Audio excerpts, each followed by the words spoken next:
Hey everyone, Tyler here at The Movie Beat, back with another Korean movie review. I hope everyone out there had a chance to check out the brand new Korean crime action drama film, Night in Paradise, recently released worldwide, I believe, at least in almost every territory on Netflix. So if you haven't had enough of a reason to get Netflix yet, whether it was The Call, Time to Hunt, Space Sweepers, Night in Paradise, this year I think is going to be a great Netflix year for Korean content. So this is an exciting event, okay, just to have a brand new Korean film come out worldwide like this. The other reason I'm super excited about it is because of the genre. Now, this is a signature Korean genre that if you are brand new to Korean film and you liked A Night in Paradise, there is a lot more like it, so you can be excited about that. So for those that don't know or are already familiar, this genre is very stylish, and it usually involves a lot of organized crime and gangsters. That means suit wielding, and a lot of turf wars, a lot of backstabbing.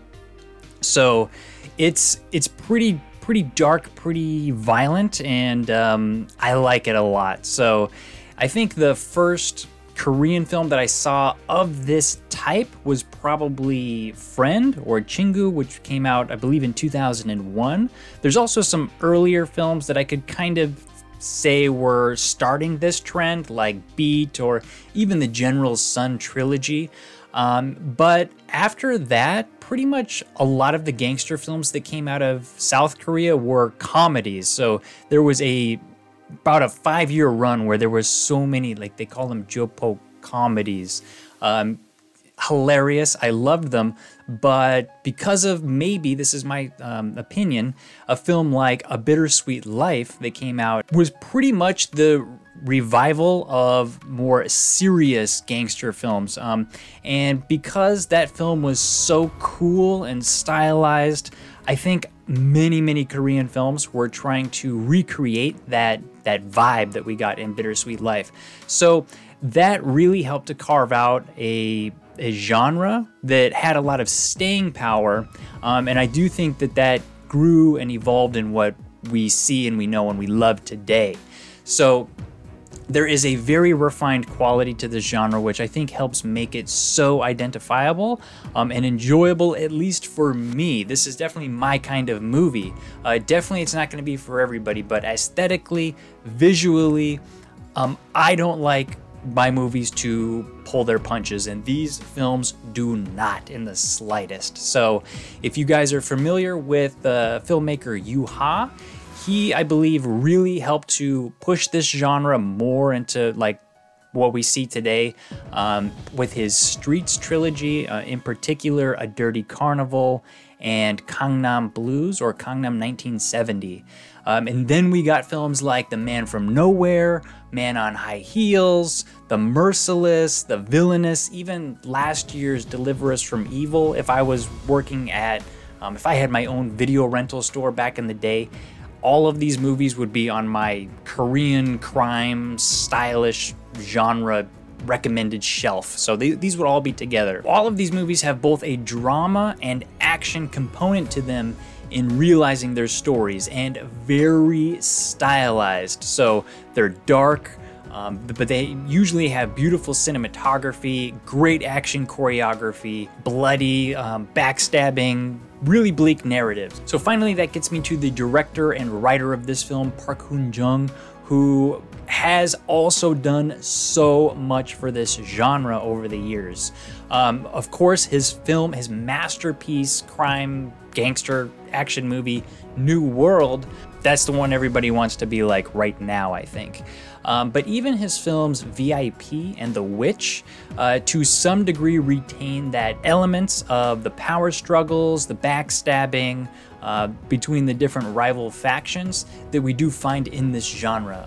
Although those two films weren't like exclusively organized crime, they did also have just that unforgiving violent aspect to them, and very stylized as well. So I think we should give this director a lot of props, a lot of credit for really helping Korean cinema to retain its edge for intense, stylish action dramas. His stories, they just, like I said, they don't pull any punches. They're cold-hearted in a lot of ways, and a lot of his characters, he writes and directs, a lot of his characters do not make it to the final credits. And that's something that we've grown to learn over the course of his filmography, and that was something I was expecting going into Night in Paradise. Let's not forget this director, Park Hoon-jung, also wrote I Saw the Devil and The Unjust. So that should be enough for this director to garner some attention and to checking out his films. So Night in Paradise, I was really looking forward to it. It's about a gangster named Taegu, played by Taegu, who takes revenge on a rival gang boss after his sister and niece are killed in a targeted attack. As the heat on the incident is to blow over, Taegu is sent to hide out on Jeju Island before taking a long trip abroad to Russia, where he'll rendezvous with his boss. But the fallout from Taegu's actions instead spark an all-out war between rival gangs that, in turn, make Taegu fugitive number one with a price on his head. With Taegu's days numbered, he spends the week in Jeju, secluded with an associate of his boss, whose niece he also learns to have her days numbered as her terminal illness begins to become unbearable. So like I said, this review reaction is going to have a lot of spoilers, so please be warned going into this one. Right away, you guys, I felt when this one started out, okay, you got the look, everything is there, and then when his sister and his niece arrived at the airport, I was like, no, please no, we do not need another terminally ill sister or a niece or a daughter that he needs to protect. Okay, we've got, it's just become kind of cliche nowadays. We've got The Man from Nowhere, even last year's Deliver Us from Evil. Enough with the protecting little girls and sick sisters.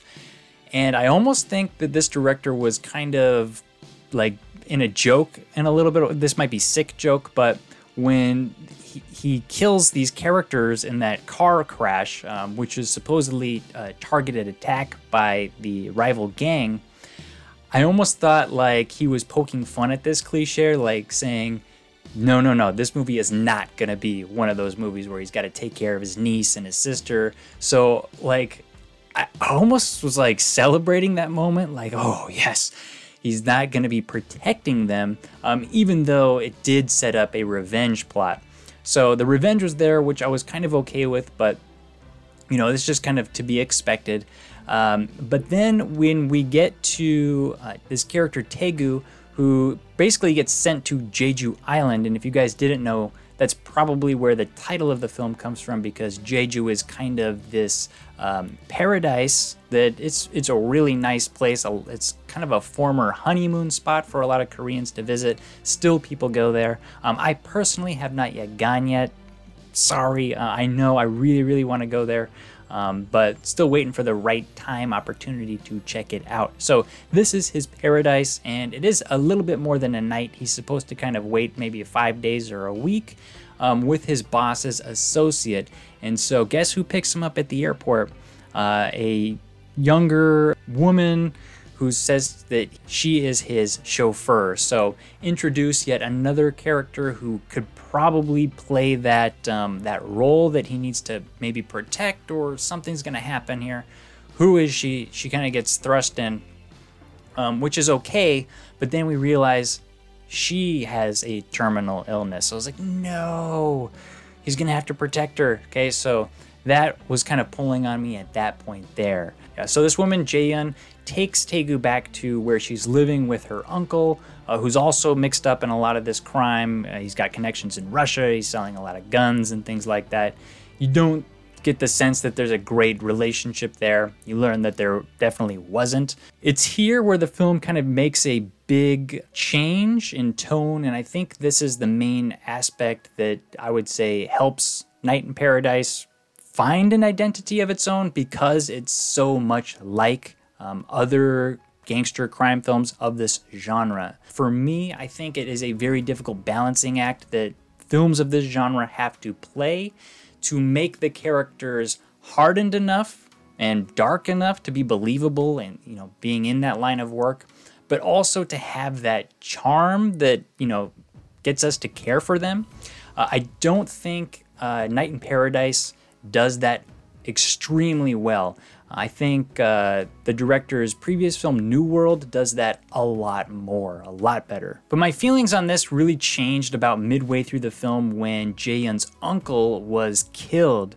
So it really kind of was hard on this character, Jae-yoon, in a very complicated and dark way, but it put both of these characters kind of on an equal footing in terms of their fragile situations, their predicaments that they were in. Both of their days are numbered. Like I said, Jae-yoon, she's terminally ill.